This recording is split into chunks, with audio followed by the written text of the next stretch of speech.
صرف اور صرف آئینی ترمیم کو روکنے کے لیے تھا اور آئینی ترمیم کو روکنے کے لیے ہے. میں کیٹیگرائز کر کے آپ کو بتا رہا ہوں. یعنی آپ نے 16-17 اکتوبر تک نہیں بیٹھنا تھا اسلام آباد, اگر ہم نے دھرنا دینے نہیں آ رہے تھے آپ. سر اگر آپ مجھے یہ بتائیں, اگر ہم دھرنا دینے کے لیے آ رہے ہوتے تو علی امین جو ہمارے سی ایم ہیں وہ کے پی کے سے چلے ہیں, ان کے ساتھ ایمبولینسز بھی تھیں زخمی کارکنان کو میڈیکل ایڈ دینے کے لیے, ان کے ساتھ فائر بریگیڈ بھی تھی, ان کے ساتھ 1122 تھی. تو پھر علی امین صاحب کے ساتھ کوئی ایسے ٹرک بھی ہوتے جس کے اندر ہمارے خیمے ہوتے, جس کے اندر آپ کے جو واک ان واش رومز ہیں وہ چونکہ اب تیار ملتے ہیں اور مختلف جگہوں پر استعمال ہوتے ہیں, وہ واک ان واش رومز بھی اس کے ساتھ ہوتے. یہ تمام چیزیں اس کے ساتھ ہوتی. کیا میڈیا میں سے کسی بندے نے یہ چیز رپورٹ کی ہے؟ کیا دھرنے کی کال آئی ہے؟ اور یہ بھی میں آپ کو آگے جا کے بتاؤں گا کہ اس کے حوالے سے جو ایک لوگوں کے اندر شکوک و شبہات جنم لے رہے ہیں یا لے چکے ہیں, میں آگے جا کے آپ کو بتاؤں گا کہ ہماری ایکچوئل ہمارا پلان کیا تھا. اچھا, تو یہ جو 26 نمبر ہے یہاں تک علی امین گنڈا پور پہنچ گئے پوری ریلی لے کر, اس کے بعد وہ سری نگر ہائی وے سے ڈی چوک کی طرف بڑھنے کے بجائے ان کو وہاں پر چھوڑ کر مارگلا روڈ سے یا کسی اور روڈ سے کسی اور راستے سے بغیر روک ٹوک کے 15-20 منٹ 25 منٹ میں وہ مسافت جو کئی گھنٹوں میں طے ہونی تھی, جس میں آگے کنٹینرز تھے, بلاکیڈز تھی جن کو ہٹانا پڑتا, وہ کس طریقے سے ایک دم چائنا چوک پہنچ گئے؟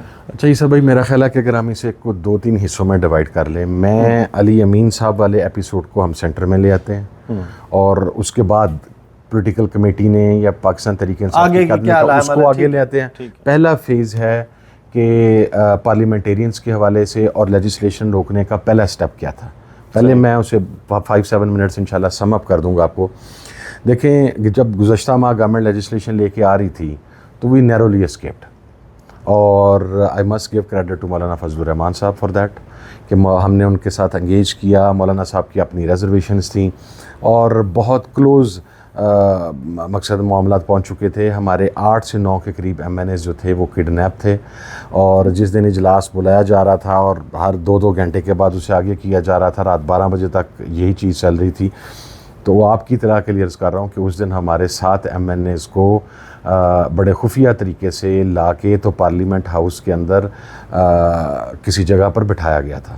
وہ پہنچ چکے تھے 7 M N as Tehreek Insaf کے جو کڈنیپ کر کے اٹھائے گئے تھے, وہ وہاں پر پہنچ چکے تھے. اور آزاد والے نا 39 نہیں 41 نہیں سر, نہیں آزاد والے نہیں. میں اب آپ کو بندے کا نام نہیں بتاتا. اس دوران ایک اسپیشل کمیٹی جو پارلیمنٹ پر شب خون کے حوالے سے بنی تھی وہ چل رہی تھی. ججمنٹ ہی نہیں آیا تھا. نہیں سر, نہیں آیا تھا. میں وہ اب آپ کو اس کا جواب دینے لگا ہوں. ہمارے ان میں سے کچھ ایم این اے جب اٹھائے گئے اور اسپیشل کمیٹی کا ایک اجلاس چل رہا تھا, تو میں نے اسپیشل کمیٹی میں جو ایک حکومتی رکن ہے وہ چونکہ شب خون کے حوالے سے تھا, لیکن پھر یہ ایجنڈا آ گیا اس کے اوپر اسپیشل کمیٹی کے اندر. میں تھا, چیئرمین گور خان صاحب تھے, leader of the opposition Omar Ayub صاحب تھے, شبلی فراز صاحب تھے اور علی ظفر صاحب تھے. اسی طرح محمود خان اچکزئی صاحب تھے حکومتی پارٹی کی طرف سے, وہ رانا تنویر صاحب تھے, اسحاق ڈار صاحب تھے, اور حکومتی وزراء تھے پیپلز پارٹی کی طرف سے بھی تھے, نوید قمر صاحب. ہم بیٹھے تھے تو میں نے ایک حکومتی شخص سے پوچھا, میں نے کہا جی جو ہمارے لوگ کسی کیٹیگری میں فال نہیں کر رہے 10, آپ ان میں سے اگر کسی کو 2-4 کو اٹھا کے لے کے آ گئے ہیں تو ہمیں تو پھر بھی چلو کو سمجھ آئے گی کہ ان کا سٹیٹس جیسے ہے. جس طرح عادل بازئی کا وہ مشکوک قرار دے رہے تھے, چودھری الیاس کا مشکوک قرار دے رہے تھے, ہمارے کچھ اور ایم این ایز تھے, 10 تھے اس میں. تو یہ جو ہمارے ڈکلیئرڈ ایم این ایز ہیں وہ پی ٹی آئی کے اندر ہیں یا وہ ایس آئی سی ہیں, ان کو اٹھا کے آپ کو کیا فائدہ؟ تو انہوں نے یہ جواب دیا تھا, وہ منٹس آف دا میٹنگ میں موجود ہوگا اگر وہ نکلوا لیا جائے.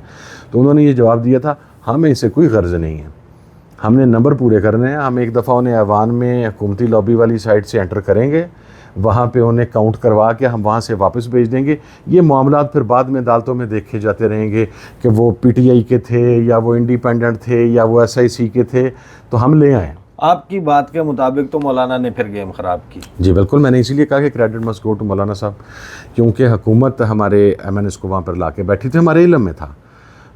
ہم بھی اس کی ایک کاؤنٹر اسٹریٹجی بنا چکے ہوئے تھے, وہ حکومت کے علم میں نہیں تھی.